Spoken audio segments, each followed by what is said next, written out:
আমাদের CSN study চ্যানেলে তোমাদের সকলকে স্বাগত জানাই। আশা করি প্রত্যেকেই ভালো আছো, সুস্থ আছো।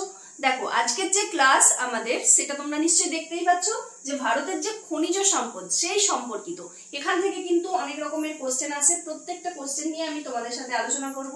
তার আগে একটু জেনে নাও যে আমি তোমাদের যে ছকের মাধ্যমে দেখিয়ে দিয়েছি কোথায় কি খনিজ সম্পদ পাওয়া যায়, প্রত্যেকটা জিনিস কিন্তু তুমি দেখে নিয়ে অ্যান্সার গুলো নিজে করার চেষ্টা করবে। তাহলে তোমার পড়াটা, এই যে ভিডিওটা টোটালটা যদি তুমি একটু মন দিয়ে দেখো না, এখানেই তোমার রেডি হয়ে যাবে, আলাদা করে টাইম দিতে হবে না। ঠিক আছে, তো দেখে নাও যে এই যে খনিজ পদার্থ, এটা কি? খনিজ পদার্থ হচ্ছে কি প্রাকৃতিক ভাবে উৎপন্ন পদার্থ, যা সাধারণত কঠিন, অজৈব এবং স্ফটিকের মতো গঠনযুক্ত। এবার বাকি যেগুলো সেগুলো তোমার আর না জানলেও চলবে, খনিজ পদার্থ সেইটুকু জানলেই যথেষ্ট। ঠিক আছে, এবার দেখো যে এই যে খনিজ পদার্থ বা খনিজ কি কি হতে পারে সেইগুলো কত রকমের। যেমন কি ধাতু খনিজ কি কি, লোহা, আকরিক, ম্যাঙ্গানিজ, তামা, সোনা, রূপা, এগুলো প্রত্যেকটাই কি ধাতু খনিজ। অধাতু খনিজ কি কয়লা, ক্যালসিয়াম, ফসফরাস, ম্যাগনেসিয়াম, ইউরেনিয়াম প্রত্যেকটা।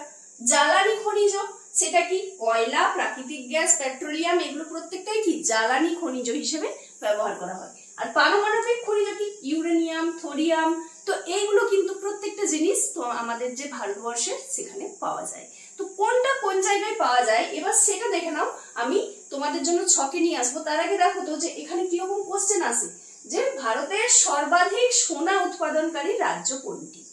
তাহলে এখানে কি হবে অ্যান্সার? তার জন্য তোমাকে এই যে ছকগুলো আমি এনেছি, এই ছকগুলো একটু তোমরা মন দিয়ে দেখে নাও। ঠিক আছে, এই যে যেমন এখানে লোহা কোথায় কোথায় পাওয়া যায়, ক্রোমাইট কোথায় কোথায় পাওয়া যায়, প্রত্যেকটা দেখো রাজ্য সহ একদম আমি কোন জায়গায় সেটা পর্যন্ত দিয়ে দিয়েছি। কারণ তোমাদের যে কোশ্চেন গুলো আছে অনেক সময় রাজ্য বাদ দিয়ে জায়গাগুলোর নামও দেওয়া থাকে।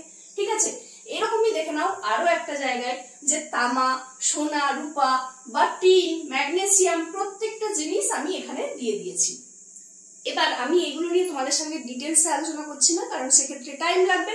তোমরা কি করবে, ভিডিওটা পজ করবে আর এইগুলো একটু নিজেরা পড়ে নেবে। ঠিক আছে, কিংবা যদি তোমাদের প্রয়োজন হয় এর পিডিএফও আমাদের টেলিগ্রাম চ্যানেলে তোমাদেরকে দিয়ে দেওয়া হবে, সেখান থেকে পড়ে নিয়েও কিন্তু তোমরা অ্যান্সার গুলো করতে পারো, যেটা সুবিধা হয়, কিংবা স্ক্রিনশট নিয়েও পড়ে নিতে পারো।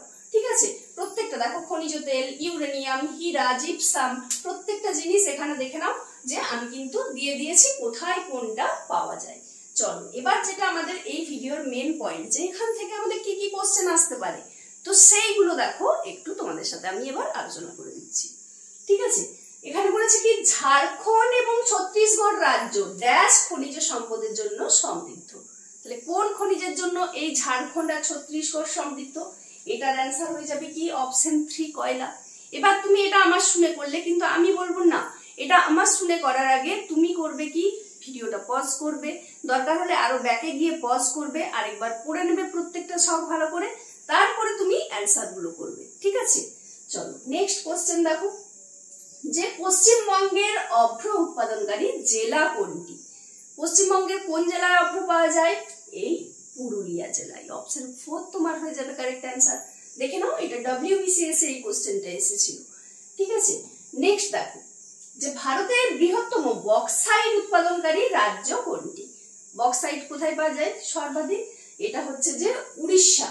অপশন 1 হয়ে যাবে তোমার কারেক্ট অ্যান্সার। দেখে নাও এই কোশ্চেনটা যারা যারা এনটিপিসির জন্য প্রিপারেশন নিচ্ছ, এটা 2021-এ এসেছিল এই কোশ্চেনটা। তাছাড়াও এসেছিল এসএসসি জিডিতে, এসএসসি জিডিও হয়তো অনেকে প্রিপারেশন নিচ্ছ, তাহলে দেখে নাও এগুলো কিন্তু খুব ইম্পর্টেন্ট কোশ্চেন। ঠিক আছে, ভারতের প্রথম ইউরেনিয়াম খনি জাদুগোড়া খনি কোথায় অবস্থিত? এটা কোথায়? আমি বললাম না যে রাজ্য ছাড়াও একদম জায়গার নাম কিন্তু এখানে মেনশন করে দেয়া আছে। তাহলে কোথায় হবে এটা? এটা হয়ে যাবে তোমার অপশন 2 ঝাড়খণ্ড। এই কোশ্চেনটাও দেখে নাও আরআরসি গ্রুপ ডিতে এসেছিল। ঠিক আছে, তাহলে বুঝতেই পারছো টপিকটা যথেষ্ট ইম্পর্টেন্ট। তাহলে নেক্সট কোশ্চেন এবার চলে যায়, যে ভারতের ম্যাঙ্গানিজের সবচেয়ে বেশি উৎপাদনকারী রাজ্য কোনটি? কোনটা হয়ে যাবে? ম্যাঙ্গানিজ হচ্ছে যে মধ্যপ্রদেশে পাওয়া যায়। ঠিক আছে, option 1 is the correct answer. Next দেখো, ভারতের কোন রাজ্যে সবচেয়ে বেশি অভ্র ভান্ডার রয়েছে? অভ্র ভান্ডার কোন রাজ্যে সবচেয়ে বেশি রয়েছে? তাহলে এগুলো কেন তুমি আমার যে অ্যান্সার তার জন্য ওয়েট করছো? পড়ো না ভালো করে ছকগুলো দিয়ে অ্যান্সার করো। দেখো এটা পাওয়া যায় হচ্ছে যে অপশন 3 অন্ধ্রপ্রদেশে। ঠিক আছে, নেক্সট দেখো, নিম্নলিখিত কোন রাজ্যে ভারতের সবচেয়ে সমৃদ্ধ মোনাজাইট সম্পদ রয়েছে, মানে সঞ্চয় রয়েছে? কোনটায়? গুজরাট, কেরালা, রাজস্থান নাকি ঝাড়খণ্ড? এই কোশ্চেনের কারেক্ট অ্যান্সার হয়ে যাবে অপশন 2 কেরালা। এবার নেক্সট কোশ্চেন দেখে নাও যে ভারতের কোন রাজ্যে সর্বোচ্চ কয়লার মজুদ রয়েছে? আমরা ফার্স্ট কোশ্চেনে এটা করলাম না, তাহলে এখানেও অ্যান্সার হয়ে যাবে কি অপশন 4 ঝাড়খণ্ড। ঠিক আছে, এটাও দেখো এনটিপিসি তে এসেছিল 2021-এ। নেক্সট দেখো ভারতের সর্বাধিক সোনা উৎপাদনকারী রাজ্য কোনটি? সর্বাধিক সোনা পাওয়া যায় কোথায়? এই কর্ণাটকে। অপশন 3 হয়ে যাবে কারেক্ট অ্যান্সার। তুমি দেখে নেবে, ছকের মধ্যে কিন্তু আছে এটা। নেক্সট দেখো নিচের কোনটি ভারতের একমাত্র হীরা উৎপাদনকারী রাজ্য? হীরা উৎপাদনকারী রাজ্য কোনটা? এই মধ্যপ্রদেশ। অপশন 2 হয়ে যাবে তোমার কারেক্ট অ্যান্সার। নেক্সট দেখো নিম্নলিখিত কোন রাজ্যটি ভারতের টিনের সর্বোচ্চ উৎপাদনকারী? কোন রাজ্যটি হবে? রাজস্থান, উড়িষ্যা, ঝাড়খণ্ড নাকি ছত্তিশগড়? কোনটা হবে? এই কোশ্চেনের কারেক্ট অ্যান্সার হয়ে যাবে অপশন 4 ছত্তিশগড়। এবার নেক্সট কোশ্চেন দেখে নাও কি বলছে যে দুর্গবাস্তর চন্দ্রপুর লৌহ আকরিক বেলটি ড্যাশ রাজ্যে অবস্থিত? এই কোশ্চেনের কারেক্ট অ্যান্সার হয়ে যাবে কি অপশন 2 ছত্তিশগড় এবং মহারাষ্ট্র। নেক্সট দেখো যে ভারতের নিচের কোন রাজ্য রূপাজ্য সঞ্চয় পাওয়া যায় না? এইখান পর্যন্ত কিন্তু যাবে। ঠিক আছে, যায় না। এটার অ্যান্সার হয়ে যাবে কি অপশন 4 গুজরাট। নেক্সট দেখো যে ভারতের সবচেয়ে বেশি জিপসাম উৎপাদনকারী রাজ্য কোনটি? কোনটা হয়ে যাবে? অপশন 1 রাজস্থান হয়ে যাবে তোমার এই কোশ্চেনের কারেক্ট অ্যান্সার। ঠিক আছে, নেক্সট কোশ্চেনে চলে যাচ্ছি যে 2022 সালের এপ্রিল পর্যন্ত ভারতের কোন রাজ্যে গ্রাফাইটের সর্বোচ্চ মজুদ রয়েছে? কোথায় হবে? দেখো এটার কারেক্ট অ্যান্সার হয়ে যাবে অপশন 2 অরুণাচল প্রদেশ। নেক্সট কি বলছে জিওলজিক্যাল সার্ভে অফ ইন্ডিয়া অর্থাৎ জিএসআই অনুসারে ভারতের সর্বোচ্চ গ্রাফাইট জমার রাজ্য কোনটি?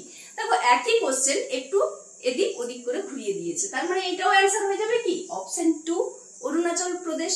তাহলে এবার তোমরাও কিন্তু কোশ্চেন গুলো প্রত্যেকটা অ্যান্সার করে করে আমাকে লাস্টে জানাবে যে কার কত কোর্স হয়েছে।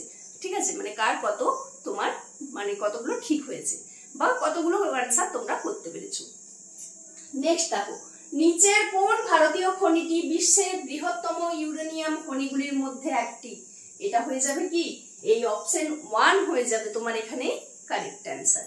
ঠিক আছে, নেক্সট দেখো যে কোন রাজ্যে ইউরেনিয়াম খনি পাওয়া যায়? এটা তোমাদের এখানে আমি অ্যান্সারটা বলছি না, এটা তোমাদের জন্য থাকছে হোমওয়ার্ক। তোমরা যদি মন দিয়ে প্রত্যেকটা ছকের যে আমি দিয়েছিলাম সেগুলো পড়েছো তাহলে এটা তোমাদের কাছে এমন কিছু জটিল নয়। ঠিক আছে, আর তাছাড়া তোমাদের যদি প্রয়োজন হয় কমেন্টে জানাবে, এটার পিডিএফ তোমরা আমাদের যে টেলিগ্রাম চ্যানেল সেখানে পেয়ে যাবে। ঠিক আছে, চলো তাহলে এই ছিল আজকের আমাদের ক্লাস। হোমওয়ার্কটা অবশ্যই জানাতে ভুলবে না, তার সাথে সাথে কার কত স্কোর হয়েছে সেটাও জানাতে ভুলবে না। চলো এখানেই শেষ করছি ভিডিওটা। টাটা।